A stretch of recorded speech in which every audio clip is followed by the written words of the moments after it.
حبايب قلبي عاملين ايه؟ يا رب دايما تكونوا بخير. وحشتوني قوي قوي قوي قوي. النهارده بقى عندنا كده ايه وصفتين سهلين وحلوين، واكتر وصفه انا بحبها ومميزه فيها الرز البسمتي. هنعمله بطريقه سهله وسريعه، وباذن الله هتعجبكم. واللي ما بيعملش الرز البسمتي بالطريقه دي يعمله بالطريقه دي ومش هيندم خالص. اول حاجه شوحت كده بصلايه كبيره في شويه زيت وسمنه، وافضل اقلب اقلب اقلب لحد ما ياخدوا لون.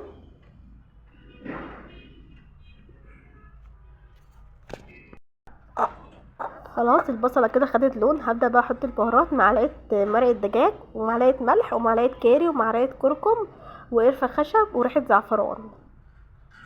بس من كل حاجه معلقه صغيره. هشوح بقى كل الكلام دوت مع البصله، وبعدين هغسل الرز. معايا هنا كوبايتين رز بسمتي زي ما انتوا شايفين كده. هبدا دلوقتي هنزل بالرز على البهارات والبصله.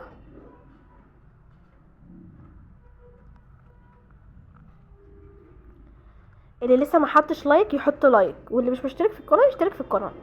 يلا كده يا حلوين. هبدا بقى اقلب الرز كله في البهارات، وبعدين هنزل بالميه. كل كوبايه رز بسمتي بتحتاج كوبايتين ميه، يعني فاهميني؟ يعني كوبايه رز بسمتي كوبايتين ميه. بعد كده حطيت كوبايتين، لسه كوبايتين. ادي التالتة، وادي الرابعه. بس كده.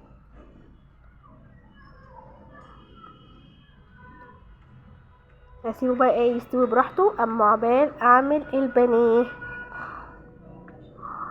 انا مش هعمل بانيه عادي، انا هعمل كوردون بلو. بقالي كتير قوي ما عملتوش، مطلعاه من بدري عشان يفك لانه كان في الفريزر. هبدا بقى اول حاجه في خطوات الكوردون بلو. هجيب كيس ثلاجه زي ما انتوا شايفين كده، وهفتحه نصين، احط نص تحت واحط البانيه في النص ونص فوق. وهبدا اجيب مش عارفه اسمها ايه اللي احنا بندق بيها ديت، هي موجوده في كل حته يعني. هبدا كده ايه هفرد البانيه لحد ما يتفرد معايا، لان هو في حته تخينه وحته رفيعه، فانا هسويه كله زي قد بعضه. هفرده وهتبله بملح وفلفل اسمر وبابريكا. بس انا البانيه عندي مغسول ونضيف وزي الفل. انا ما بعينش اي حاجه من ديت في الفريزر كده من غير ما اغسلها. وبرده لما طلعت عشان يفك حطيت عليه شويه دقيق وشويه ليمون. هنا خلاص حطيت الملح والفلفل الاسمر والبابريكا. هبدا بقى ايه اعمل له مساج كده من كل حاجه، عشان يبقى قطعه البانيه متتبله كلها، مفيش حته اقل من حته، كلها ايه متغلفه كده ايه بالبهارات. هبدا بقى احشي القطعه البانيه.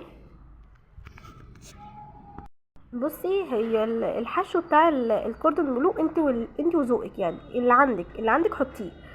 انا عندي هنا تركي مدخن وميكس جبن، اللي هو جبنه شيدر على جبنه موتزاريلا. شوفي بقى لو انت عندك جبنه موتزاريلا بس ممكن تحطي جبنه رومي مبشوره، اي حاجه يعني، فاهمه؟ بس اللي بيدي طعم مميز للكوردون بلو البيف مدخن بصراحه. فهبدا بقى خلاص حطيت الجبن وحطيت البيف المدخن. هبدا بقى الفه كده زي الريال، زي ما انتوا شايفين كده زي الرول. وعشان ما يفكش معايا وانا بحمره، انا كده كده عينه شويه في الفريزر، بس علشان ما يفكش معايا وانا بحمره هعمله بخله سنان. الخله الرفيعه دي لو انت ما عندكيش وعندك الخله بتاعه الشيش طاووق، اقسميها كذا حته كده وحطيها زي ما انتوا شايفين كده. هبدا اقفله من النص، واحده من هنا وواحده من هنا، عشان بس ايه لما اجي احمره الجبن ما تخرجش بره. هبدا بقى اعمل كل البانيه اللي معايا نفس الخطوات. بس انا هنا كنت صفيت الميه وصفيته وحطيت بقى على كل البانيه بابريكا، رشه بابريكا ورشه فلفل اسمر ورشه ملح.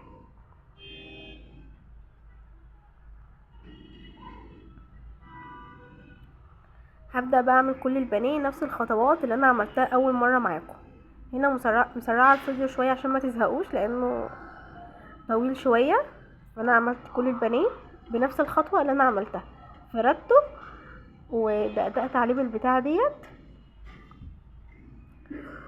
وتبلته بملح وفلفل وبابريكا، وبدات احشيه بقى بيف مدخن وشويه جبن. وزي ما قلت لكم الحشو ده انت واختيارك واللي متاح عندك في التلاجة. هبدا بقى هقفله بالخله ديت زي ما انتوا شايفين علشان وانا بحمره ما يخرجش. ماما ده حموده. ده حموده.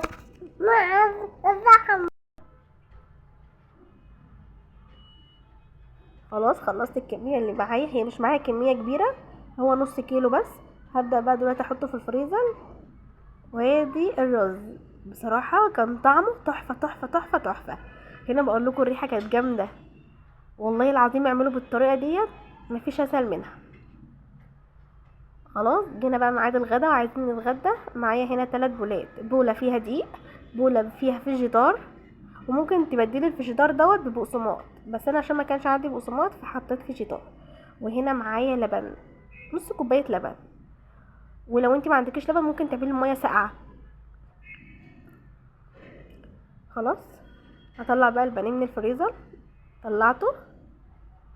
بصوا بقى ركزوا، بقسماط، بس انا عشان ما كانش عندي بقسماط فحطيت فيجيتار. وهنا معايا لبن، نص كوبايه لبن، ولو انت ما عندكيش لبن ممكن تعملي الميه ساقعه. خلاص هطلع بقى البانيه من الفريزر، طلعته. بصوا بقى ركزوا، الاول هاخد قطعه كوردون بلو هعملها في الدقيق، وبعد الدقيق اللبن، وبعد اللبن الفيجيتار.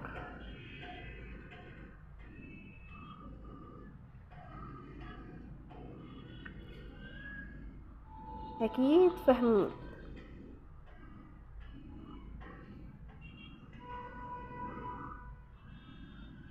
وهكذا من الدقيق للبن للفيجيتار، بس كده.